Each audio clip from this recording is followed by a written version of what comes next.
It took me 3 times to find a keeper. After 4 children and 2 failed marriages, I met Robert, and he was a keeper. Although nobody thought that our relationship would work. He was 9 years younger than me. We were both starving artists. But it did work. And we were happy together, pursuing our art, which also meant we were poor, but we were creatively poor. But a number of years down the line, creative poverty got to be a little old. So we decided to start a business. I hung a banner over my desk that said, "Success is inevitable." And it was. The business was a success right off the bat, and it just kept growing. In all this time, though, we neglected to do one thing. We never got married. We had enough hippie in us that it sufficed to declare our love to each other and promise to be there for each other always. But when we had this business going, we suddenly had assets. And we wanted to protect those assets for each other and also for the children. And we wanted to be each other's legal next of kin. So the thing to do was to get married.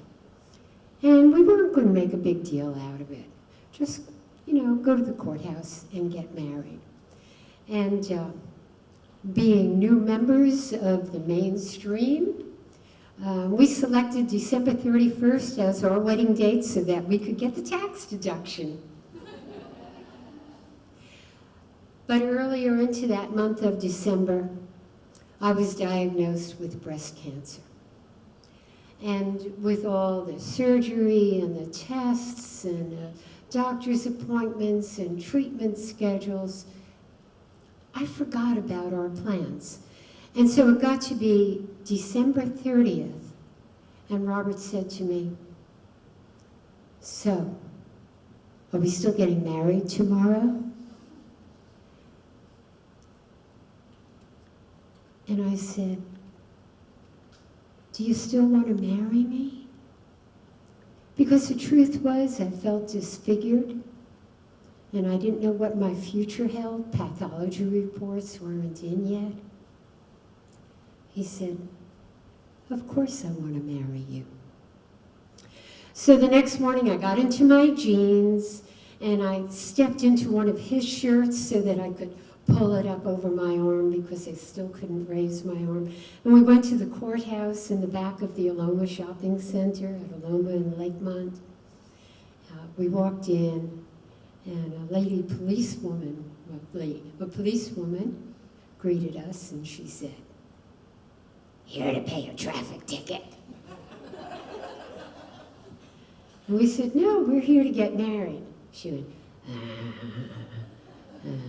"Okay, stand on that line over there." So we stood on the line and we filled out the papers, and presently we were escorted into a little room. It was such a pretty room. It had blue carpeting and pictures on the wall and a canopy at the far end of the room covered with fake flowers. And a very nice justice of the peace.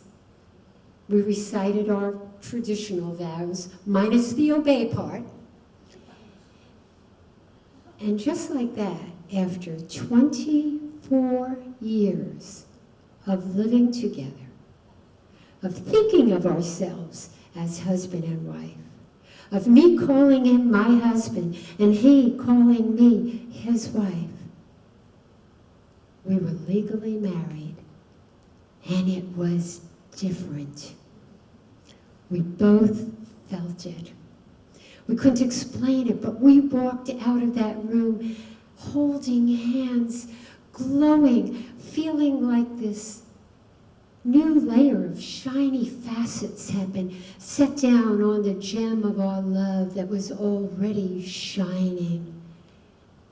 And we walked out of the courthouse, the lady cop said, "You got a good one, honey." I don't know how she knew that, but she was right. And that's how I got married. Thank you.